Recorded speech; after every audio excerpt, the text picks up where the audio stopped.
The moment I stepped out of the moving truck, boxes stacked precariously behind me, I had no idea the day would transform into a confrontation I'd never forget. My new home stood just outside the HOA boundary, a fact that at the time seemed like a quiet victory. Freedom from endless rules, restrictions, and hidden fees. I hadn't unpacked a single box when I noticed a figure approaching, sharp and deliberate, as though she had been waiting for me all along. Paula Hargrove, or as I would soon learn, the unofficial arbiter of Maple Ridge, emerged from behind a neighbor's hedge with a confidence that bordered on theatrical.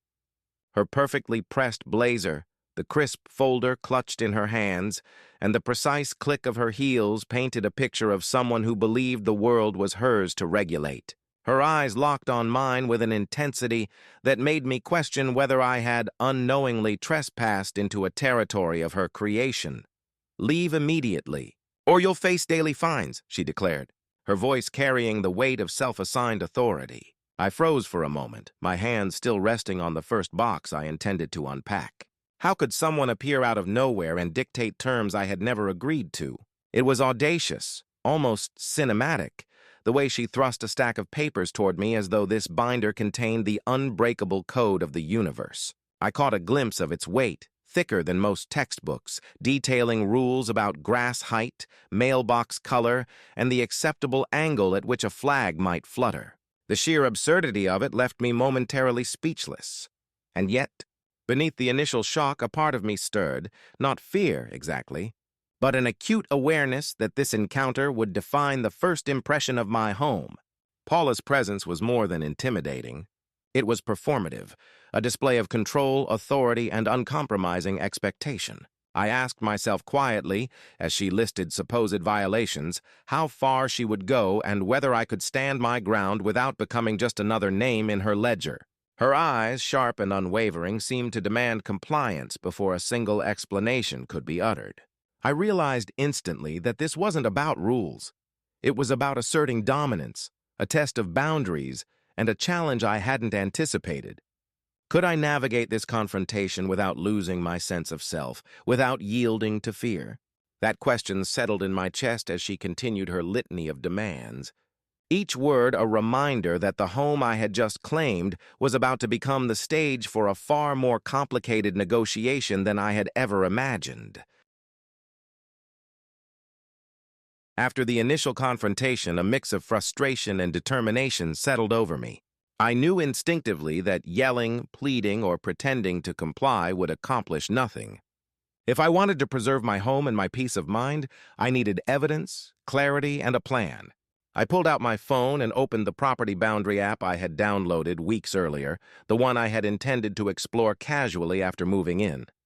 Now it became a tool of empowerment, a lens through which I could see precisely where my land ended and where Karen's imagined authority began. The red overlays highlighted the true edges of my property, crisp and unyielding, and suddenly, the abstraction of lines on a map became something tangible, something I could defend with confidence. I realized that knowledge was no longer passive. It was a weapon in this unfolding battle, and it sparked a quiet, steady surge of trust in me. Next, I retrieved the official deed, a folder thick with pages that had sat untouched on my shelf until this moment. Flipping through it, I traced the legal descriptions of my parcel, comparing each curve, easement, and marker with what the app displayed. It was meticulous work, demanding attention, patience, and precision. I asked myself repeatedly, could Karen truly have jurisdiction here, or was this a display of self-proclaimed power meant to intimidate and control? The more I compared, the clearer it became. Every claim she had made about my supposed obligations dissolved beneath the weight of official documentation. The tension in my chest loosened slightly. I realized that empowerment begins with understanding the rules before confronting the enforcer. I stepped outside and measured the physical boundaries, marking corners with subtle chalk lines, each mark a silent assertion of fact over fiction. At the same time, I made a mental note of neighbors' reactions, some curious, some wary, but a few noticeably skeptical of Karen's aggression. I introduced myself, casually sharing my discoveries and asking if they had ever noticed discrepancies in previous HOA notices or fines. Their responses were tentative at first, but when I demonstrated a simple property line comparison on my app, eyes widened, nods followed, and a small but meaningful sense of alliance formed. It was a revelation. I was not alone, and the collective awareness of truth had a subtle but undeniable power. Each small victory, each tiny confirmation that Karen's authority was overextended, layered over the last, creating a foundation of both evidence and morale. I began to see the situation differently, not as a trap designed to intimidate me, but as a challenge I could navigate thoughtfully, strategically, and without succumbing to panic. Every note taken, every line drawn, every skeptical glance from a neighbor who began to listen reinforced a transformation in me, from someone feeling cornered to someone preparing to assert rights with clarity, authority, and composure. And yet, even as the confidence grew, a flicker of suspense remained. What would Karen do next, now that she had been confronted with subtle but undeniable resistance? The question lingered, teasing the mind, and I knew that the next chapter of this confrontation would demand both patience and ingenuity. The following morning, I noticed a letter slipped under my door, the envelope crisp and official-looking, stamped with what appeared to be HOA insignia. My pulse quickened as I opened it, only to find a litany of alleged violations, some of which made no sense at all: claims about unregistered furniture placement, supposed noise disturbances from my moving, even minor landscaping details that hadn't existed yet. It was clear this was not a simple misunderstanding. Karen had escalated. The precision of her accusations suggested she was either thoroughly misinformed or intentionally manufacturing authority. I asked myself, how far would someone go when their ego and sense of control are threatened? And more importantly, how would I respond without letting emotion dictate action? Later that day, I noticed a group of Karen's volunteers stationed along the edges of my property, clipboards in hand, ostensibly surveying my home and yard. I waved casually, but the unease in their posture and the furtive glances toward my door revealed an underlying tension. They knew I had questioned her jurisdiction. Now they were both observers and potential witnesses to the unfolding drama. Neighbors peered from their porches, some hesitant, some intrigued, as if weighing whether to intervene or stay silent. It struck me that the dynamics of power in a community were rarely about law alone. They were about perception, fear, and the subtle pressures of conformity. I realized then that every move I made, every counteraction, was being evaluated not only by Karen, but by the surrounding community, amplifying the stakes. I began documenting everything meticulously. My phone became a central tool, capturing photographs of notices, volunteers, and even the unusual placement of survey stakes. Screenshots of property maps, time-stamped evidence of my interactions, and copies of official deeds accumulated into a dossier that was as much a shield as it was a record. Each piece of evidence transformed uncertainty into strategy, confusion into preparation. I reviewed every document and image, asking myself if they would hold up if the situation escalated further. Could Karen claim authority over what clearly was outside her jurisdiction? Did her actions constitute intimidation or harassment? Every question added tension, yes, but it also reinforced my sense of control. Knowledge here was my defense, and I could wield it without anger or rashness. That evening, Karen appeared at my doorstep, her tone sharper, almost theatrical, emphasizing potential fines that doubled weekly and implied legal consequences I had never consented to. I could feel the eyes of my neighbors, a mixture of curiosity and uncertainty, as if they were collectively asking themselves whether I would fold or push back. I maintained calm, presenting a measured response, asking for documentation, clarifying boundaries, and subtly demonstrating that her claims were inconsistent with county records. Each interaction became a micro-drama, a high-stakes chess match played under the scrutiny of an audience whose allegiance had yet to be determined. Despite the tension, there were moments of unexpected affirmation. A neighbor, previously hesitant, quietly remarked that they had noticed irregularities in the HOA notices themselves, providing corroboration that Karen's authority was shaky. Another peeked over the fence, expressing quiet support for my careful approach. These small signals were transformative. They reminded me that individual action, when paired with cautious evidence, could ripple outward, empowering others to question unchecked authority. And yet, even as these alliances formed, I remained acutely aware that the next move, Karen's response, could escalate unpredictably.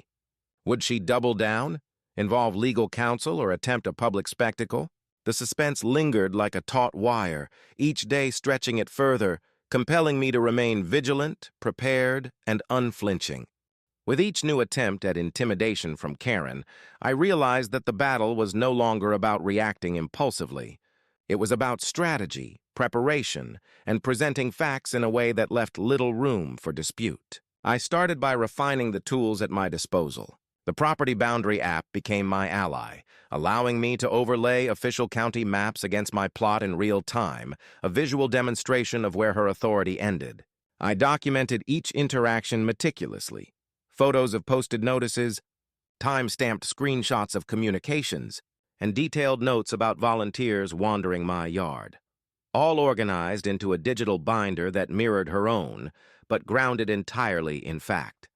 It was methodical work, yet with every photo and note, I felt a quiet empowerment, a growing sense that control had shifted incrementally in my favor. Next, I engaged neighbors thoughtfully, without confrontation. I shared insights about property lines, demonstrated how to use the apps themselves, and highlighted inconsistencies in the HOA's claims. Curiosity sparked among them. They began to notice things they had overlooked before. Subtle irregularities in prior notices, and patterns of overreach that had gone unquestioned. By educating rather than admonishing, I created an informal network of awareness, a quiet coalition that both validated my efforts and applied gentle social pressure on Karen. Each neighbor who nodded in understanding, who began asking questions, reinforced the principle that information empowers. That knowledge alone can shift dynamics in a neighborhood once dominated by fear of authority.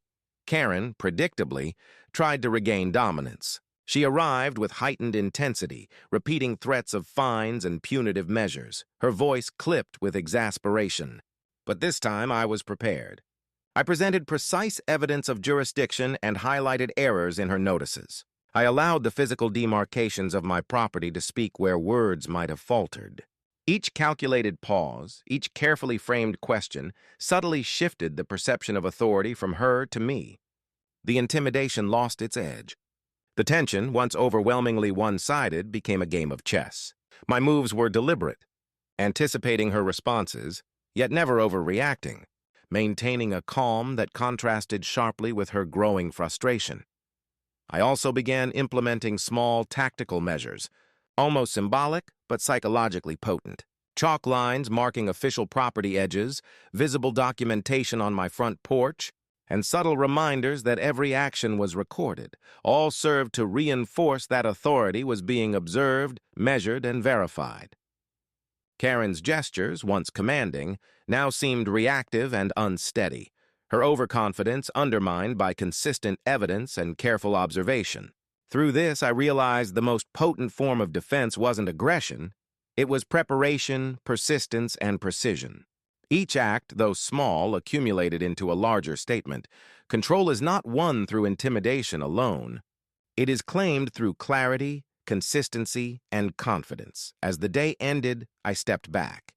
I surveyed the landscape I had quietly transformed, not just my property, but the perception of my neighbors, the balance of authority, and my own confidence. I had moved from being a reactive participant to a proactive strategist, aware that the next move, whatever it might be, would occur on my terms, framed by preparation, knowledge, and calm certainty. And in that shift, I discovered a truth that would guide every encounter to come. When authority is challenged, clarity and strategy outweigh noise and aggression every time. The tension escalated when official intervention arrived, a moment that felt like a turning point in a story I hadn't anticipated writing. A municipal truck pulled into the street, marked clearly with city insignia, followed by a surveyor's van and an inspector from the planning department. The presence of these authoritative figures immediately shifted the atmosphere. What had once been a personal confrontation now carried the weight of institutional oversight. Karen's composure, always sharp and commanding, flickered for the first time as she watched them exit their vehicles, clipboards in hand, ready to assess, measure, and verify. The unassailable authority of official documentation was about to collide with her self-fashioned dominion. I greeted the surveyors calmly, presenting my deed, property maps, and the boundary markings I had drawn over the past days. Every document was clear, official, and indisputable, a silent counterweight to Karen's repeated claims. As the officials methodically measured and confirmed the boundaries, the red chalk lines on my property took on new significance. They were no longer just markers. They were the tangible, validated proof of rights and ownership, symbols of fact prevailing over fiction. I could feel the shift in energy around me. Neighbors, once hesitant and watchful, now leaned closer, some whispering in disbelief, others nodding in recognition of what was unfolding. Fear was giving way to admiration. Authority was no longer abstract, it was grounded, verifiable, and on my side. Karen attempted to maintain control, approaching the officials with clipped words and pointed gestures, insisting that her rules extended to my property, that community standards required compliance. But the surveyors listened with polite detachment, asking for documentation and measurements, scrutinizing her claims against concrete evidence. Each step, each query, slowly unraveled her narrative. I watched her posture tighten, her voice rise, and her confident facade falter under the weight of facts that could not be disputed. Could a single person's authority persist when confronted with real jurisdiction, federal and municipal oversight, and documented proof? The answer became painfully clear with every measured foot of land the surveyors verified. The neighbors' reactions were almost as transformative as the official verification itself. Their whispers grew into audible acknowledgement, questions now pointed toward Karen, and nods of affirmation turned toward me. Social proof, subtle but undeniable, shifted the dynamics entirely.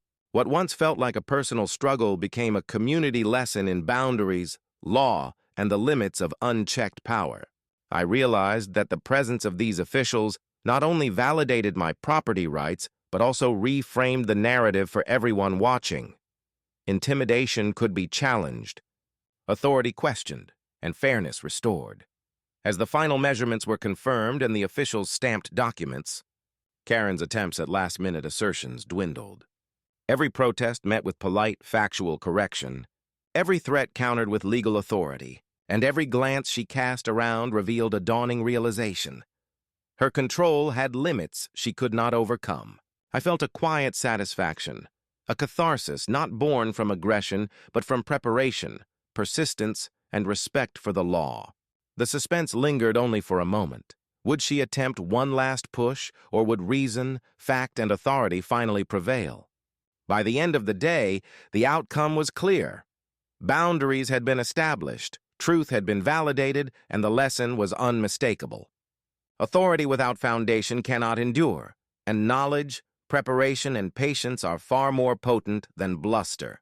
The moment the official documents were finalized and the boundaries confirmed, the atmosphere shifted palpably. Karen, once commanding and untouchable, now moved with hesitation, her confident posture giving way to an uneasy shuffle. The petitions she had orchestrated, the threats of fines, and the carefully crafted narrative of authority collapsed under the undeniable weight of fact.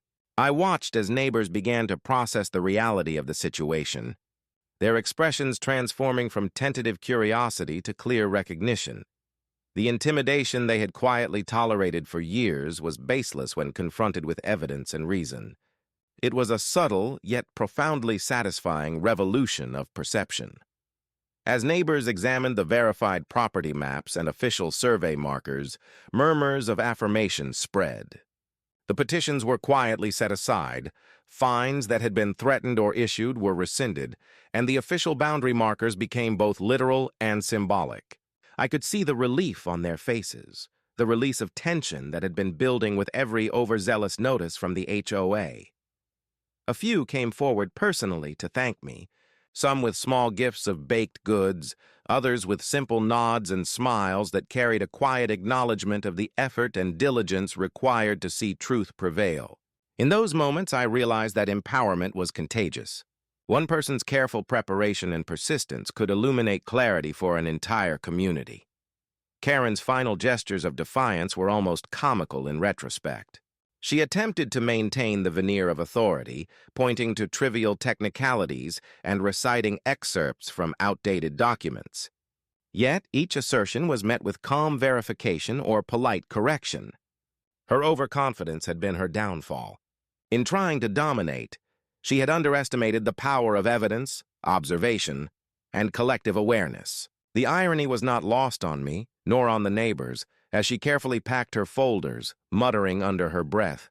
Her previous gravitas replaced with a subtle, almost apologetic retreat. In that retreat, there was humor, yes, but also a profound lesson in humility and the limitations of self-fashioned authority. I took a moment to reflect on what had unfolded. This was not simply a victory over one person's overreach. It was a demonstration of principle.